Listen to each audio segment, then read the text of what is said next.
Okay guys, now let us discuss about SN1 mechanism. SN1 mechanism याद है, the order is 1, मतलब the rate of reaction only depend upon substrate, does not depend upon the nucleophile. The best example is alkaline hydrolysis of tert butyl bromide. You take a tertiary butyl bromide, alkali add करो aqueous में, Br minus is a weak nucleophile, again it will replace by what, OH minus to get alcohol. Same वही nucleophilic substitution है, but ये SN1 है. मतलब the experimental study says that rate of reaction only depend upon the substrate, that is tert butyl bromide. It does not depend upon the NaOH. आप NaOH कम करो ज़्यादा करो, speed of reaction पे फ़र्क नहीं पड़ेगा. लेकिन अगर टर्ट ब्यूटाइल ब्रोमाइड बढ़ा दोगे, स्पीड बढ़ जाएगा, कम करोगे कम हो जाएगा. मतलब the rate of reaction only depends upon one component, इसके लिए SN1. अब इसका मैकेनिज्म सिलेक्ट करते हैं. जैसे मैंने आपको पिछले वीडियो में बताया था, in the last video, root A was ruled out. Why root A was ruled out? Because in root A there was a pentavalency of the carbon atom. हम लोग ने इसको निकाल दिया था. रूट बी 2 स्टेप्स का था, जिसमें फर्स्ट स्टेप स्लो स्टेप था, जिसके अंदर आपको सिर्फ सबस्ट्रेट दिखता है, न्यूक्लियोफाइल नहीं दिखता. रूट सी जो हम लोग ने SN2 के लिए सिलेक्ट किया था, 1 स्टेप, जिसमें आपको दोनों दिखते हैं. रेट ऑफ रिएक्शन क्या बोलता है कि rate depends only on one component. मतलब इसका मतलब ये है कि स्लो स्टेप के अंदर, in slow step which is RDS, rate determining step, सिर्फ टर्ट ब्यूटाइल ब्रोमाइड ही दिखना चाहिए. तो अगर मैंने मिथाइल ब्रोमाइड की जगह टर्ट ब्यूटाइल ब्रोमाइड लिया सेकेंड रूट में, तो वो स्लो स्टेप में दिखेगा, जिसमें वो कार्बोकैटायन बनाता है, और फिर फास्ट स्टेप में OH माइनस अटैक करता है. If you remember, slow step is very important step, fast step is not, because वहाँ पर टाइम टेंस टू 0 होता है. हम लोग उसके लिए अकाउंटेबिलिटी नहीं लेते. रूट सी देखेंगे और यहाँ पर टर्ट ब्यूटाइल ब्रोमाइड आप डालोगे, तो फर्स्ट स्टेप स्लो स्टेप में दोनों दिखता है. But rate does not depend upon the nucleophile, not at all. तो since rate does not depend upon the nucleophile, route C is ruled out, route A is ruled out. मतलब route B is the actual route for SN1. तो SN1 2 step का और SN2 1 step का, SN2 1 step का, SN1 2 step का. 2 step मतलब first step में there is a formation of carbocation, okay, and second step, which is the fast step, there is a formation of alcohol by the attack of OH minus. So now this is the entire mechanism proposed for SN1. तो you take step first में क्या होगा, formation of carbocation. Tert butyl bromide है, this carbon atom is sp3, Br minus यहाँ से exclude हो जाएगा, तो यहाँ पर X माइनस यानी Br माइनस निकल गया. It forms a carbocation. Carbocation में कार्बन sp2 होता है. If you remember from the explanation of carbocation, it's a planar structure. तो प्लेनर स्ट्रक्चर होने की वजह से OH माइनस आयंस अटैक करेगा सेकेंड स्टेप में, और अटैक करके वो किसमें कन्वर्ट कर देगा, alcohol. So this was the mechanism propose, जिसमें first step was the slow step, rate determining step, and second step the fast step. ठीक है, तो ये हमको एक्सपेरिमेंटली हमने ये डिसाइड कर लिया कि यही मैकेनिज्म होगा. अब इसके बारे में और बात करते हैं. Let us try to understand this. अब क्वेश्चन ये है कि sir, in case of SN2, OH minus attack from the back side, SN1 में OH माइनस कहाँ से अटैक करेगा? तो साइंटिस्ट हैव प्रपोज्ड कि in the second step with the carbocation is form, carbocation is basically a planar structure like a fan. तो OH minus can attack from the back side as well as OH minus can attack from the front side to form an alcohol. मतलब scientist says कि there are 2 ways of attacking of OH minus to the same carbocation. 50% back side से attack कर सकते हैं, 50% front side से. Equal probability. Why? Because the shape is linear and planar. कोई stearic factor आएगा ही नहीं, planar है. ये सब एक ही प्लेन में सारे कार्बन. वहाँ पर प्लेनर नहीं था, वहाँ पर टेट्राहेड्रल था. तो जितना आप अल्काइल ग्रुप बढ़ाओगे उतना स्टीयरिक फैक्टर बढ़ेगा. यहाँ नहीं बढ़ सकता बिकॉज इसका शेप प्लेनर है. There is a lot of gap for the attack of OH minus ions. ये उन लोगों ने मैकेनिज्म में प्रपोज किया है. Now let us talk about its energy profile diagram. It's a 2 step reaction, therefore 2 peak लगेंगे. First step slow है, इसके लिए एनर्जी ज़्यादा है, एक्टिवेशन एनर्जी ज़्यादा है रिएक्शन स्टार्ट करने के लिए फर्स्ट पीक की. सेकेंड पीक में एक्टिवेशन एनर्जी कम है because second step fast step है. And if you see properly, first step में रिएक्टेंट ब्रेक होके ट्रांजिशन स्टेट पे जाएगा. ट्रांजिशन स्टेट पे वो सिर्फ और सिर्फ क्या बनाएगा, कार्बोकैटायन. कार्बोकैटायन पे कौन अटैक करेगा सेकेंड स्टेप में, OH माइनस आयंस. ठीक है। तो two step reaction, again this reaction is exothermic because product का एनर्जी इज लेस, रिएक्टेंट का एनर्जी इज मोर, मतलब product is more stable than reactant, तो बैकवर्ड रिएक्शन बिकम्स डिफिकल्ट क्योंकि activation energy बहुत ज़्यादा है इसके अंदर। तो दो स्टेप क्यों बनाए समझ में आना चाहिए।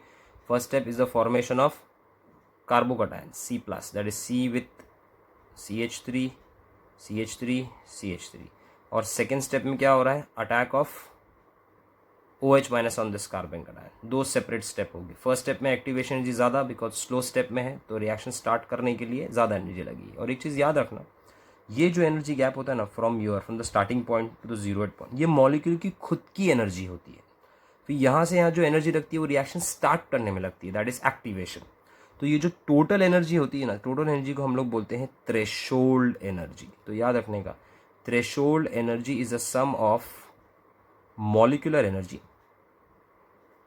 Plus activation energy, remember this, okay. Now stereochemistry.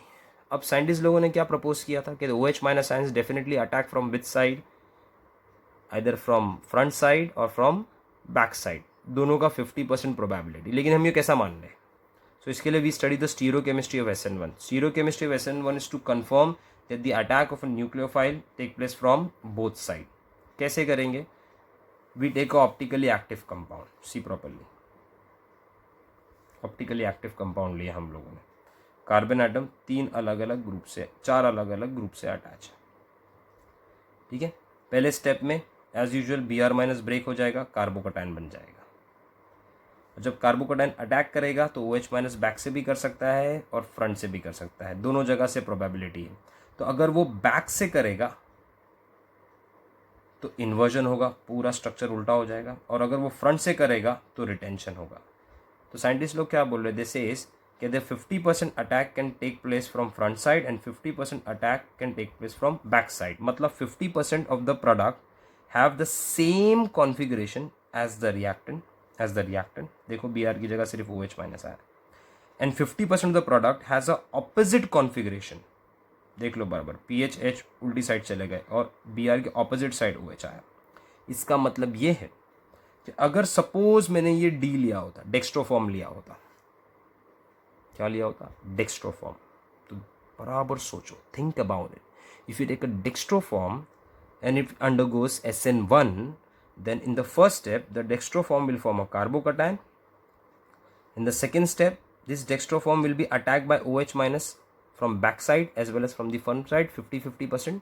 इसका मतलब जो दो प्रोडक्ट बनेंगे उसमें 50% जो रिटेंशन है वो डेक्स्ट्रो ही रहेगा एंड 50% जो इन्वर्जन है वो लेवो हो जाएगा, and the mixture of dextro and levo together is called as racemic mixture. आपको याद होगा, एक ही कंपोनेंट के अगर आपको दो प्रोडक्ट मिल रहे हैं, 50% D फॉर्म मिल रहा है और 50% L फॉर्म, एक ही कंपाउंड को आप मिक्स करोगे तो वो रेसिमिक मिक्सचर होता है, और रेसिमिक मिक्सचर की ऑप्टिकल एक्टिविटी कितनी हो जाती है, 0।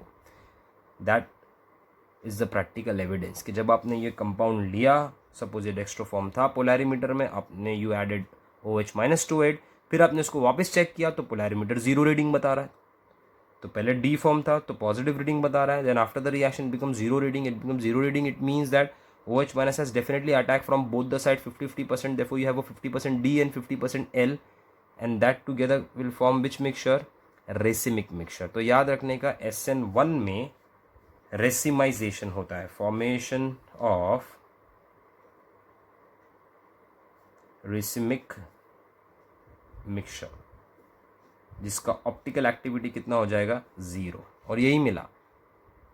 तो this is the final proof कि the attack has taken place from both the side. But एक चीज याद रखो, in this reaction there is a formation of carbocation, and if you see the lecture of carbocation, मैंने आपको carbocation का एक पूरा सीरीज दिया है कि which carbocation is most stable, tripropyl cyclopropylene carbocation is more stable than dicyclopropyl propylene carbocation, if you remember that, जिसके अंदर फिर ऑर्डर होता है बेंजाइल, फिर 3 डिग्री, 2 डिग्री, 1 डिग्री। तो सेम आपको यहाँ यूज करना है, because since in this reaction carbocation formation take place, therefore the reactivity of the RX will be tertiary greater than secondary greater than primary greater than CH3X, क्यों? Because tertiary carbocation is more stable, क्योंकि having greater hyperconjugation, having greater plus I effect, और इस reaction में carbocation बनता है। तो जो carbocation पहले बनाएगा वो रिएक्शन फास्ट देगा। तो कौन कार्बोकैटायन पहले बनाएगा? जिसका कार्बोकैटायन सबसे स्टेबल होगा। तो if I take a tertiary RX and if I take a secondary RX, tertiary RX will react faster because it will make a more stable carbocations compared to secondary. Detail दिखा है मैंने यहाँ पर। Similarly, benzylic, allylic carbocation, if you remember, benzyl have what? Resonance stabilization. Even allyl group has resonance stabilization. तो इनके carbocation 3 degree से ज़्यादा stable होते हैं। So if I want to make a order for this, आपको याद होगा मैंने बताया था कि which will be more reactive. So order में आपको याद होगा, फिर से बता देता हूँ। ये कार्बोकैटायन मुझे अरेंज करना है इसके अंदर। So the carbocation arrange will be diphenyl carbocation, triphenyl carbocation will be more stable because यहाँ ज़्यादा रेजोनेंस है। तो इसका जो एक्स होगा उसको हम लोग ज़्यादा रिएक्टिव बना सकते हैं halide as compare to diphenyl, ठीक है, which will be more than tert butyl. आपको याद होगा टर्ड ब्यूटाइल कार्बोकैटायन पहले आता है, then it will be more than benzylic CH2X, क्योंकि इसका कार्बोकैटायन रेजोनेंस स्टेबलाइजेशन है। देन ऑलमोस्ट सिमिलर पे अलाइलिक आता है, CH2 double bond CH2 plus, तो ये प्लस की जगह पे X डाल देते हैं हम लोग, which is more than 3 degree, 2 degree, 1 degree, and last में क्या आ जाएगा? CH3X। तो सिंस कार्बोकैटायन यहाँ पर ज़्यादा फॉर्म हो रहा है, पहले फॉर्म हो रहा है, इसके लिए these compounds react faster as compare to methyl halide, और SN2 में वो रिवर्स है। तो if you see the difference between SN1 and SN2, तो SN2 is second order, SN1 first order, bimolecular, unimolecular, 1 step, 2 step, simultaneous bond breaking and making. यहाँ पर ऐसा नहीं होता, पहले SN1 में बॉन्ड ब्रेक होकर कार्बोकैटायन बनता है, फिर OH- अटैक करता है। तो it's 1 step 1 transition state, 2 step 2 transition state. Only back side attack of nucleophile, यहाँ पर बैक साइड भी होता है और फ्रंट साइड भी होता है। सिर्फ इन्वर्जन होगा, मतलब पूरा कॉन्फ़िगरेशन रिवर्स हो जाएगा। यहाँ पर रेसिमाइजेशन होगा, ऑप्टिकली इनएक्टिव कंपाउंड बन जाएगा। देन मेनली 1 डिग्री सबस्ट्रेट इसको प्रीफर करते हैं, या मिथाइल वाले इसको मेनली टर्शियरी, बिकॉज यहाँ पर कार्बोकैटायन बनता है। This take place more in non-polar solvent, this take place in more in polar solvent. Why polar solvent? Because here ions are forming and ions are stabilized more in a polar solvent than in non-polar. यहाँ पर कोई intermediate नहीं होता, सिर्फ एक transition state होता है जो हाईली अनस्टेबल। यहाँ पर एक इंटरमीडिएट होता है, और वो इंटरमीडिएट क्या है? कार्बोकैटायन। अभी let us try to analyze the effect of solvent on SN1 and SN2। Okay, let us talk about preferred substitution mechanism of carbon compound, मतलब कौन से कार्बन कंपाउंड कौन से मैकेनिज्म दोनों में से प्रिफर करेंगे। Suppose you take methyl, L stands for the leaving group. Leaving group जो मैंने आपको सिखाया था, वीकर न्यूक्लियोफाइल। ओके, तो हम लोगों ने L को ले लिया कॉमन लिविंग ग्रुप। सपोज भी देखा methyl, so it will prefer to undergo SN2। वो मैंने आपको बता चुका हूँ कि methyl is having higher reactivity because of least steric factor. Primary prefer SN2, primary where living group is attached to the primary carbon atom. If it is a secondary alkyl group, then it will prefer SN2 if the nucleophile is strong. मतलब आपने से कोई इसमें से nucleophile choose किया, triphenyl phosphine iodide, तो वो SN2 देगा, और वो SN1 देगा even if you take a poor nucleophile, because इसका कार्बोकैटायन सेकेंडरी का प्राइमरी से ज़्यादा स्टेबल है। तो that is why it prefer to undergo more SN1, because SN1 में कार्बोकैटायन फॉर्म होता है in a polar solvent. Tertiary आपको पता है प्रीडोमिनेंटली SN1 होगा because of more stability of carbocation. Allylic benzylic SN2 with a good nucleophile, अच्छा nucleophile चाहिए तो भी करेगा, बट SN1 पुअर से भी कर सकता है because it favours more SN1, because again यहाँ पर कार्बोकैटायन बनेगा which stabilise by what? Resonance. So even poor nucleophile can carry out the reaction, but SN2 carry out करना, you want a strong nucleophile. Means if this benzyl group, if it is attacked by triphenyl phosphine iodide, then it in a aprotic solvent, मतलब non-polar solvent, so it prefer to SN2. But if you take a polar solvent, then you take any nucleophile, it will prefer to undergo SN1. Then neopentyl group, SN1 will be very slow, क्योंकि उसका carbocation जो बनेगा वो यहाँ होगा, फिर उसमें methyl shift हो सकता है। बट SN2 देगा even with a poor nucleophile, मतलब SN2 के नियोपेंटाइल के जाने के चांसेस ज़्यादा है, याद रखना। Neopentyl gives SN2 more as compare to these.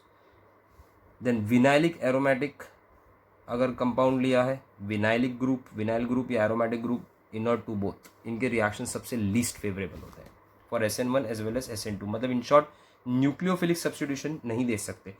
क्यों? क्योंकि इनके कार्बोकेटाइन स्टेबल नहीं होते, और दूसरी बात, अगर ये SN2 में जाएंगे तो ये बॉन्ड ब्रेक नहीं होता इन केस ऑफ बेंजीन। मैं एग्जांपल आपको देता हूँ। अगर न्यूक्लियोफाइल की हम लोग बात कर रहे हैं तो ये मैंने रिंग लिया है, ओके, एनालाइज करना। दिस रिंग, सपोज मैंने अब लिविंग ग्रुप हैलोजन लिया है, halogen has lone pair on it.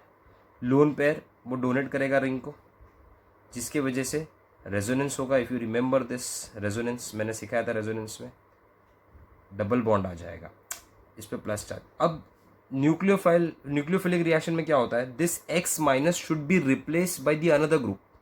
लेकिन ये X माइनस रिप्लेस कैसा होगा? It forms a double bond, double bond is short and strong. तो ये डबल बॉन्ड स्ट्रॉन्ग होने की वजह से ये ब्रेक नहीं होता। जब ये ब्रेक ही नहीं होगा तो रिएक्शन में सब्स्टिट्यूशन कहाँ होगा? दैट इज द रीजन कि this aryl groups shows very less reactivity towards SN2 and SN1 में क्यों नहीं दे सकते? बिकॉज इनका कार्बोकेटाइन जल्दी फॉर्म हो ही नहीं सकता because of the double bond characteristic and the larger group present on it. Clear है? अभी let us talk about the solvent effect. Let us talk about effect of solvent. Now SN1 reaction are faster in polar solvent because they form carbocation and cation get stabilized more in polar solvent.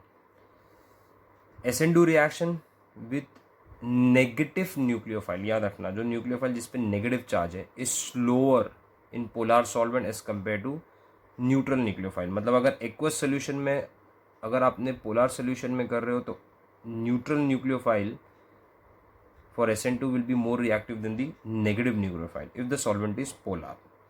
अच्छा, polar में भी दो type होते हैं, protic and aprotic. Protic solvent low. Protic solvent का मतलब क्या होता है? Which forms hydrogen bond, for example alcohol, acid. अगर आपने सबस्ट्रेट लिया RX, alkyl halide, suppose alkyl halide लिया, आपका सबस्ट्रेट है, OH minus is your nucleophile, RX is your substrate. लेकिन सॉल्वेंट आपने क्या लिया है? Alcohol, polar protic. तो प्रोटिक का मतलब क्या होता है? Which has a proton H, and because of the proton the alcohol can form hydrogen bond with the halide। तो ये halide का रिप्लेसमेंट हिंडर्ड करेगा, attack of OH minus hindered करेगा, बिकॉज ये क्या कर रहा है? ये सबस्ट्रेट के साथ, सॉल्वेंट सबस्ट्रेट के साथ, सॉल्वेंट सबस्ट्रेट के साथ हाइड्रोजन बॉन्ड बना रहा है। तो because of this hydrogen bonding the attack of OH minus and the replacement of X minus become difficult. तो दैट इज वाई जब भी आप SN2 मैकेनिज्म लेते हो तो उसमें आप ज़्यादा पोलार मीडिया मत लो, पोलार प्रोटिक सॉल्वेंट मत लो, because SN2 mechanism is one step where the OH minus attacks carbon from a back side and X minus should be replaced। but X minus क्या कर रहा है? अगर आपने पोलार प्रोटिक सॉल्वेंट लिया, it will form a hydrogen bonding with the solvent and the reaction becomes difficult। इसके लिए SN2 mechanism में polar protic solvent will decrease the rate of the reaction because the substrate जिस पे आपको nucleophile attack कराना है, वो substrate is forming a hydrogen bond with the medium जो सॉल्वेंट में आपने लिया है। तो SN2 के लिए पोलैरिटी कम होना चाहिए सॉल्वेंट की, और प्रोटिक सॉल्वेंट तो होना ही नहीं चाहिए। मतलब फॉर एग्जांपल बराबर देखो इधर पे, there are so many solvents, trifluoro acidic acid, water, methanol, acidic acid, ethanol, DMSO, dimethyl sulpho oxide, dimethyl formamide, acetone, ये सब सारे सॉल्वेंट के स्ट्रक्चर है, जिसमें से trifluoro acidic acid, water, methanol, acidic, ये सब पोलर प्रोटिक सॉल्वेंट है। मतलब they have a good capacity to stabilize a cation ion, therefore it is favorable for SN1 because SN1 leads to the formation of carbocations। cation बनता है तो cation इस solvent में ज़्यादा stabilize होते हैं, तो these solvents are more favorable for the SN1। इसके लिए मैंने देखो क्या लिखा है? increasing cationic stabilizing power। these solvents have more power to stabilize cation, और cation कौन से रिएक्शन में बनता है? SN1। अच्छा, लोअर वाले भी पोलर है, ethanol, DMSO, DMF, dimethyl formamide, acetone, but ये अप्रोटिक है, मतलब इनके सॉल्वेंट जल्दी इंटरैक्ट नहीं करेंगे। तो अप्रोटिक होने की वजह से दे आर पोलार, ऐसा नहीं कि पोलार नहीं है, but they are aprotic, so they can prefer more for which reaction? SN2 mechanism. Okay, तो सपोज आपने यहाँ पर प्रोटिक सॉल्वेंट लिया है, मैंने अल्कोहल को डाल दिया है, अल्कोहल समवॉट प्रोटिक है, ज़्यादा नहीं है, मतलब इन सबसे उसकी कैपेसिटी कम है। अगर मैं इसको रिप्लेस कर दूँ वाटर से, देखो HOH, तो डेफिनेटली यहाँ पर स्ट्रॉन्ग हाइड्रोजन बॉन्ड बनेगा और SN2 रिएक्शन फेवर नहीं होगा। क्लियर है? तो ये ऊपर वाले जितने भी है, it favours for SN1 because they can stabilize the cation, they are protic solvent, they can produce proton, they can form hydrogen bond, that is good for ion. But these solvents are less protic, aprotic, but they are polar, so they can favor SN2 because यहाँ पर इनके hydrogens substrate से interact नहीं करते। अच्छा, एक चीज़ और ध्यान में रखना, remember a very important point in this, change of solvent से न्यूक्लियोफिलिसिटी पे क्या फ़र्क पड़ता है। रिमेंबर द न्यूक्लियोफिलिसिटी, मतलब the attack of a nucleophile is I minus greater than Br minus for the halogen, greater than Cl minus, greater than F minus. Clear है? ये order कब फॉलो होगा? For protic solvent reaction, this solvents.